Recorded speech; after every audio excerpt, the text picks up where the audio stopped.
Hey everybody. Today I'm Allison Hunter and I'm a Senior Marketing Manager here at Whereoware.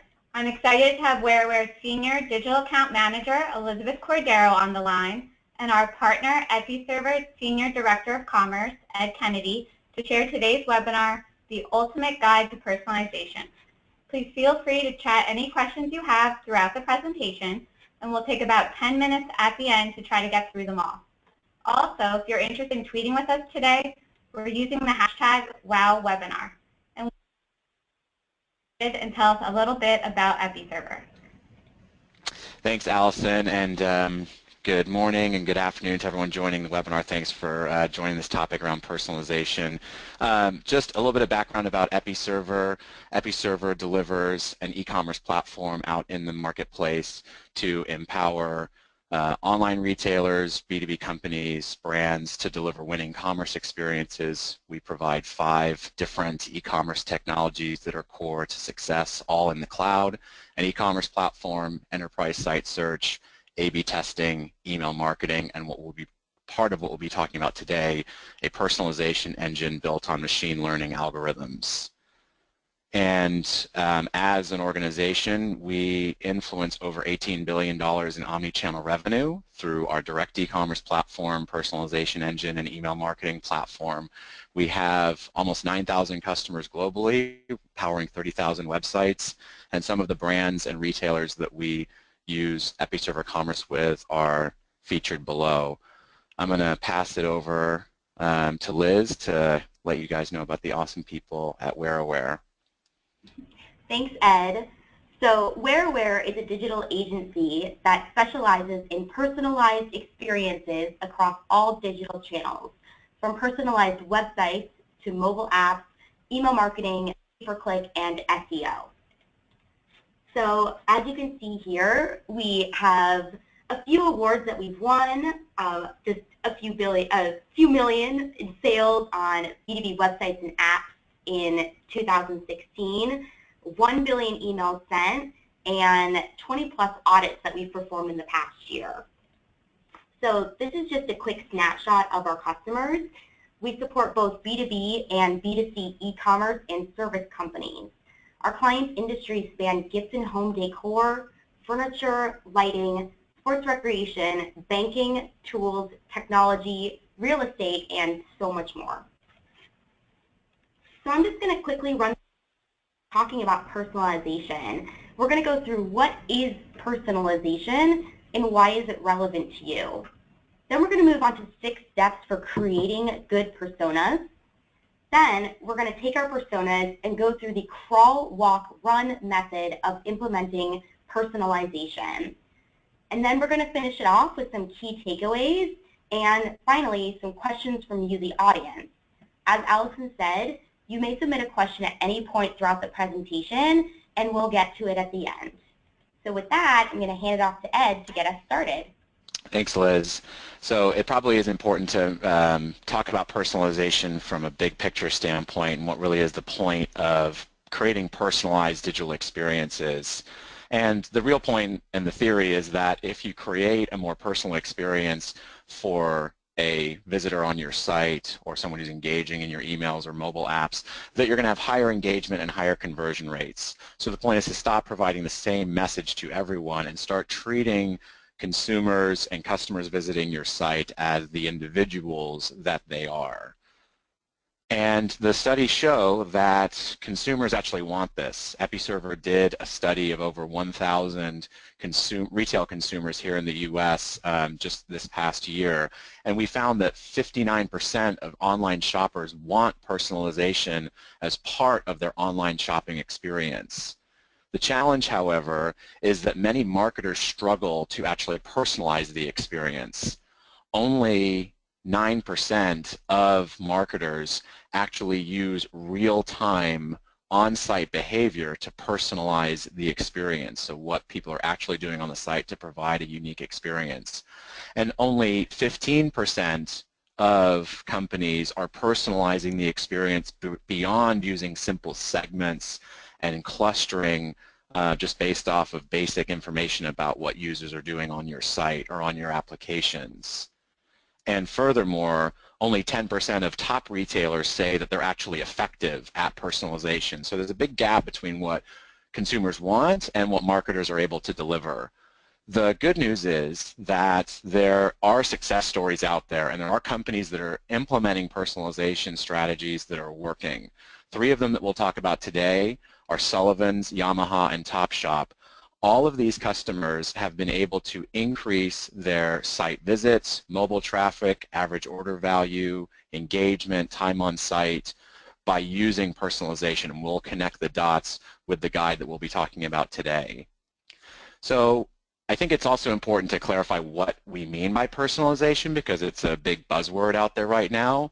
There are 2 types of personalization that you can use with your digital experience. One is marketer-driven, where you as a marketer or merchandiser are logging into your digital platform and you're going in and creating rules based off of what users are doing on the site, where they came from, their order history. So you're going in and setting up a segment and defining if they meet this criteria, they're in this segment. And then you select the content, product, or promotion that you'll actually assign and display to that user.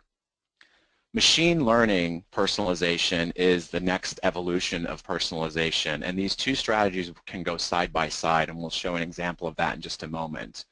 Machine learning personalization uses algorithms to automatically select the best product or promotion or content to display based off of what that individual site visitor is doing, what other similar visitors have done, and what's actually been successful and created the most engagement or conversion rates.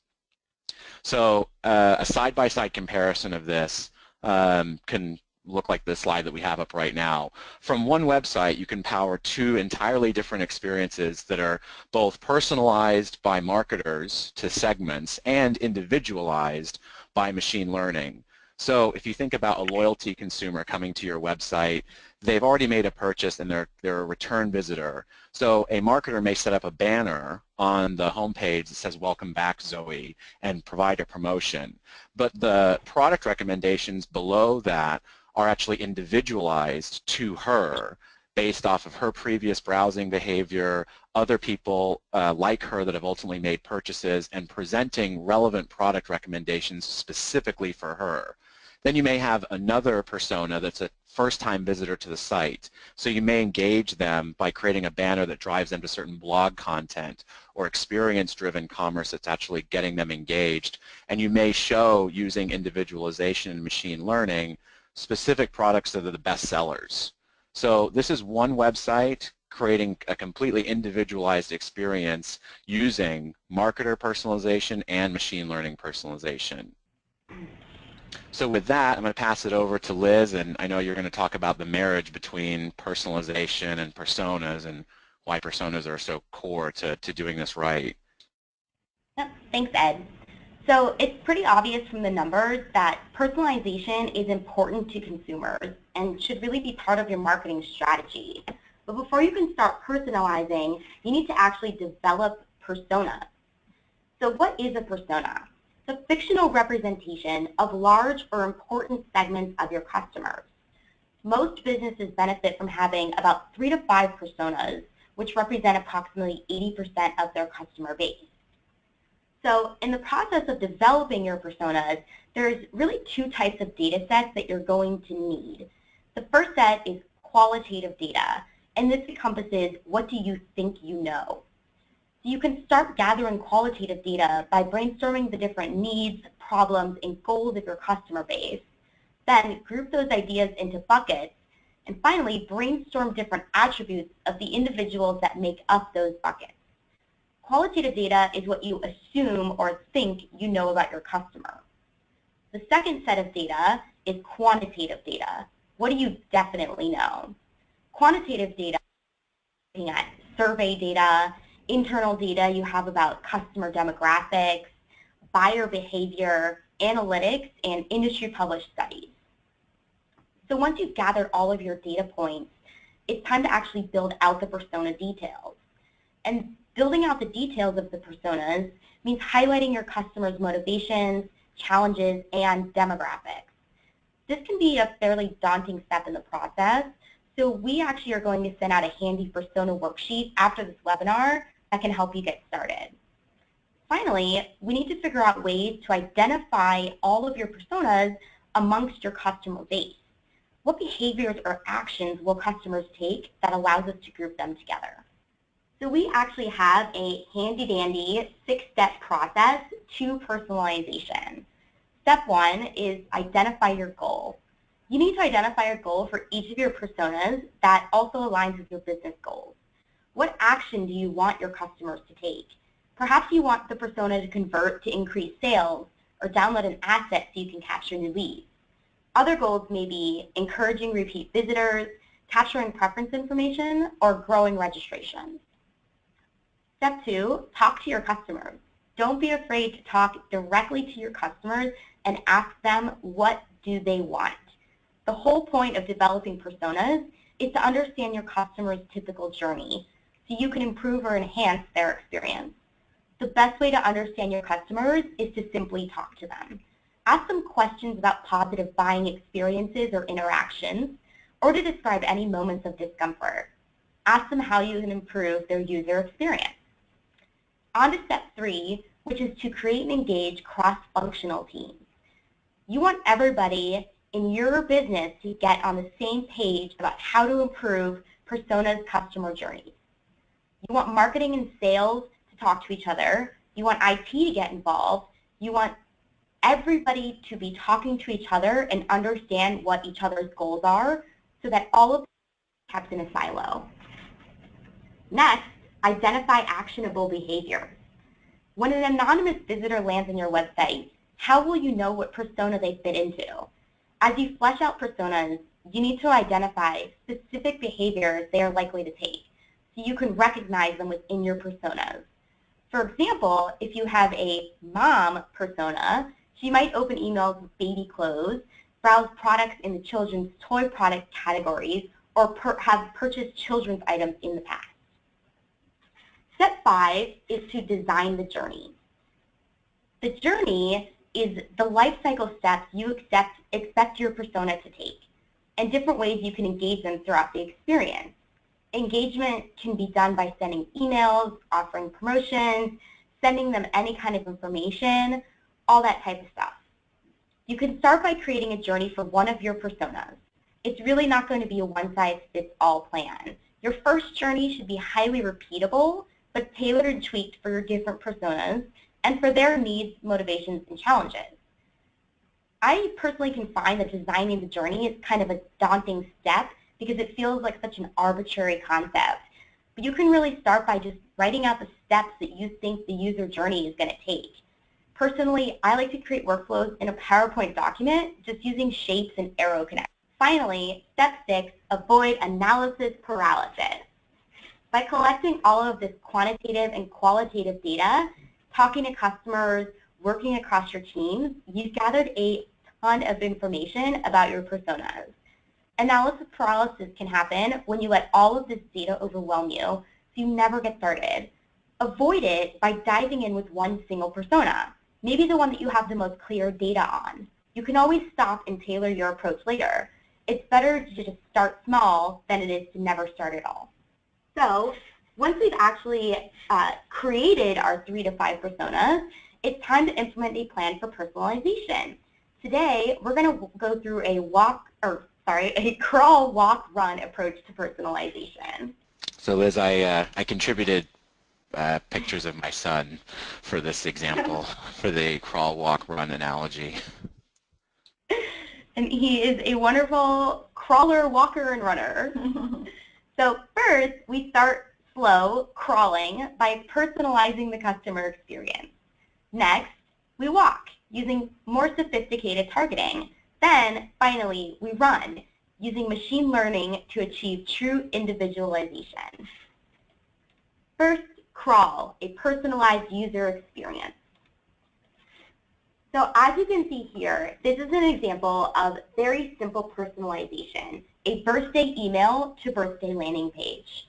At some point, we captured our contact's birthday so we could send them a happy birthday email, not necessarily on their birthday, just in the same month.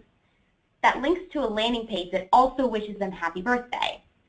Technically, this is the same birthday email that can be sent to every single customer whenever their birthday is. But each person really feels that it's something personal to them because they know, oh, it's my birthday, thanks for the special birthday message and possibly promotion. So next we have an existing client, Sullivan's. They specialize in floral, foliage, gift and home items, and a lot of seasonal products. So in this example, meet Rose. She's a Sullivan's customer, a retailer, who primarily sells seasonal products. So as you can see on the left-hand side, that's the default home page. Everybody who comes to Sullivan's sees that page. But on the right-hand side is a personalized home page that's just for Rose. And as you can see on her personalized homepage, she sees Christmas, harvest, seasonal, everything that we know she's interested in. So Rose, thanks to our personalized homepage, decides that she wants to go shopping. She finds some items, and as you can see here, she's logged in as a retailer, so she can see pricing and availability.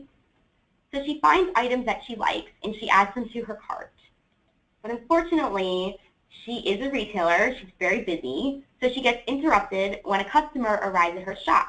So she leaves her cart and walks away from her computer. Later, we're able to send Rose what we call an abandoned cart email, reminding her about the items left in her cart. Because we know that she's seasonal, we're able to personalize this abandoned cart email to show seasonal products. Even on a seasonal item, and it goes to the seasonal new arrivals page. So we get Rose back to the website. And you can see here that the results for a personalized website, they really go across many different channels. You can see an increase in site visits, increase in mobile traffic, an increase in visits from email. And Rose was really just one example of the types of personalized experiences that Sullivan's customers receive every day. The numbers really show that personalization works. So on to Walk, which is slightly more sophisticated targeting. So in this next example, which is from Yamaha, we have 3 different personas. And these are fleshed out a little bit more, where we can see that we know what the target buyer is looking for. We know what the psychology of that person is, and we really know what kinds of products they're looking for. So these are just 3 sample personas. And we use them to personalize the homepage. So this is actually, it's a still, but it is on the homepage a video. And the video changes depending on what each person is interested in, what their persona is. And it's not just the video itself that changes, it's the language that changes as well. These personas are actually created from a combination of demographic data, purchase data, website activity, and survey data. So the personas also do change frequently based on new information. A customer might be interested in one series this week and another series next week, so we have to be adaptable. So as you can see, the same homepage isn't just personalized based on one persona. It is also personalized based on the customer's location. And I can tell you that really is the location that's nearest us in our office right here. So more sophisticated personalization moves beyond categorizing each user into just one bucket and tailoring content to that. It means realizing that your users fall into many buckets on different buckets. So how do we do it all? Behind the scenes, you do need a powerful CMS, and in this case, it's Episerver. And you can see here that we have the different visitor groups created for each of the different personas. So then you can see how we're able to produce content for each individual visitor group, and we can change pretty much anything we want. So we have very detailed personas built out, and we have behavior triggers that tell us when a person has fit into this persona category and what content they should be seeing. So again, you can see that the results are in, and a personalized website really does make a difference to your users. So I'm going to pass it back over to Ed, who's going to teach us how to run. Thanks, Liz. So the next evolution in this is creating individualized experiences. So what are the things that you can actually individualize for a site visitor? You can individualize the promotions that you offer. You can individualize the products that you recommend to them. You can individualize content like the banners that Liz was showing. This can be provided across different experiences and touch points along the journey. So you can use this on search results pages. So when someone searches for a certain keyword, the results are individualized to them based off of what they've been doing, what other users have been doing, and the relevant search results. The most common place that individualization happens is on the product display page. So you're looking at a certain product and the recommended, you may also like products are tailored to that individual user that are the best possible and highest converting product recommendations for that user. But there are other areas where individualization is starting to be used, such as in shoppable mirrors or third-party applications where you're sending product recommendations or personalized content based off of users' behaviors inside of these applications, and many of our customers are testing these type of experiences now. Another simple example is in your digital marketing campaigns, like what Liz was sharing. So in your emails, in social ads, in display ads, being able to capture individualized product or content that goes to that user as they're browsing on other websites or embedded in emails. So it is probably important to just bring back the curtain a little bit so you can see exactly how this works. So with Episerver, what we have is a big data store of every visitor's behavior. And how individualization works is we combine the behavior of that individual and compare it and now analyze it to behaviors of other visitors who have visited the same page, looked at the same product, or done the same action. And then we have a pool of products, we have a pool of content, we have a pool of promotions. And the algorithms that we've developed at Episerver select the best possible recommended experience, whether that be a product, promotion, or piece of content. And that generates the experience that gets displayed on the page. And there's a couple of examples here to look at, such as Tommy Hilfiger, who uses Episerver's personalization engine on their product display pages to show recommended products. These are individualized to this specific user, and every time you go back to the site, these recommendations will change dynamically based off of what other people have actually purchased and what you've ultimately looked at. But you can also push this into mobile apps such as Topshop in their mobile experience, pushing recommendations into that experience, or like I said, embedded into emails that go out in your campaigns. So an example of this is Topshop. They saw a 67% jump in average order value by adding individualized product recommendations to their e-commerce website. So as a consumer is looking at a blouse, the 4 or 5 product recommendations that go along with it increase average order value by 67%. Overall, this had a lift of 7% in sales and a 66% increase in units per order, which is a major driver of profitability on an e-commerce website. So I'm going to turn it back to Liz to summarize with some key takeaways. Thank you, Ed. So the key takeaways that you're going to walk away with today, hopefully, is that it really is time to get personal. The numbers are showing that personalization works, and it's what consumers are not only looking for, but at this point really starting to recognize. You need to start by developing your personas. And remember that you want to hit that 3 to 5 persona range, because that's probably going to cover about 80% of your customer base. So before you can really personalize, you need to map out your customer journeys. Sit down with your 3 to 5 personas and really think about what are the journeys that these personas are going to take? What is their user experience really going to be? Finally, take the crawl, walk, run approach. Crawl. Start slow with the most basic personalization you can implement. Walk. Develop more sophisticated personas and start cross-targeting your customers across the different personas they may fall into. Finally, run. Let machine learning take personalization to the next level. All right, thank you guys. It looks like we actually made some great time. We do have time for some questions.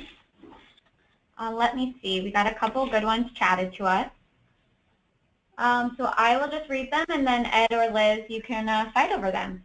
Okay. So at first, my website doesn't have personalization. What can I do to get started personalizing the experience? I'll jump in on this one. So if you can't personalize your website, consider personalizing your other channels.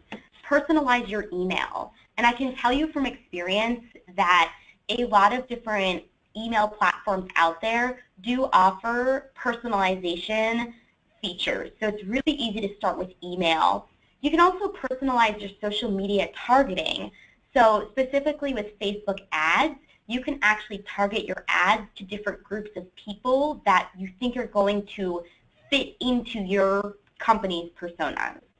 So start with the smaller channels, and then eventually, hopefully you can move up to a platform for your website that does allow personalization, something like Episerver. All right, I have another one. This is on a similar theme. I don't have a lot of data on my audience. How can I capture the data I need? Is it my turn now, Liz, or you want to fight over this go ahead. one? You can take this one. So when it comes to capturing data, there's, like what Liz was saying earlier, there's quantitative data and there's qualitative data. So with a lot of the projects I've worked on, capturing anecdotal data through customer surveys and customer research can be really helpful in establishing your personas, but actually capturing raw data of your users really begins with how you've designed and set up your site. More advanced companies use what's called progressive profiling to continue to capture useful data points about their customers, like their birth date, like their gender, like their preferences. Some of these are embedded in the My Account Preference Center in the experience, so that when users sign up for newsletters, you can capture their preferences, or they can manage it in their My Account section. So there are ways to progressively and ongoingly add more data points to get a complete picture of the user that you can continue to personalize the experience off of. Liz, I don't know if you have any other examples or tactics for gathering data on customers that you can use. I would say that you'd actually be surprised probably when you take a look and start gathering it, that you likely have way more data than you even expect. So starting slow and kind of seeing what you already have on hand is definitely the first step. Yeah, and going into that, I think that you'd also be surprised what your data can show you and what data you need to capture. A question that I get a lot of times from customers and clients is, what kind of data do I need to actually be looking at? What data should I be capturing? How can I use it?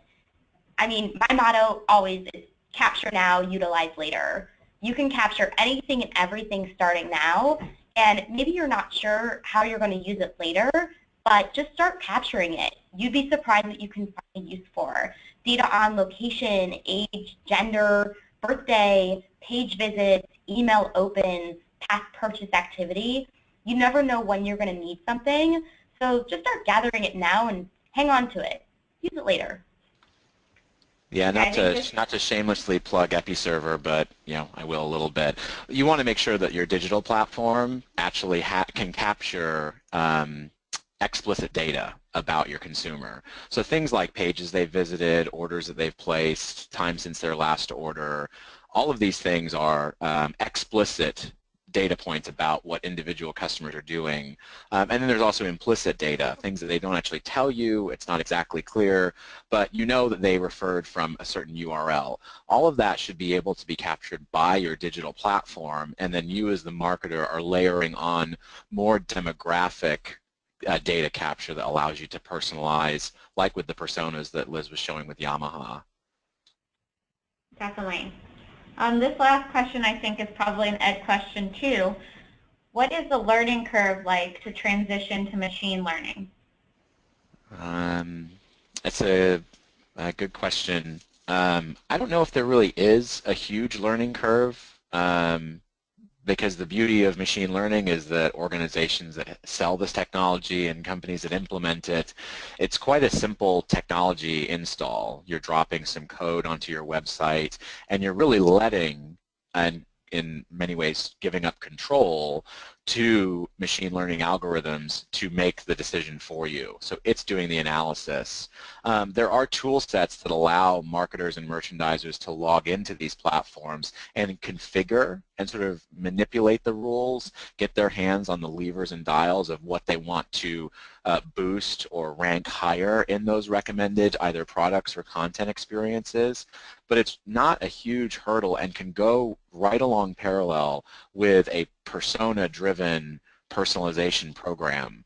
So it's really quite simple to implement it and can usually have a quick impact on engagement. All right, I think that is actually our last question. We hope you enjoyed today's content. We will be sharing these slides on our blog at www.whereoware.com/blog, and we will also be sending out an email that links to both our persona worksheet and the recorded slides. So thanks again for joining us today, and I hope that the rest of your day is great.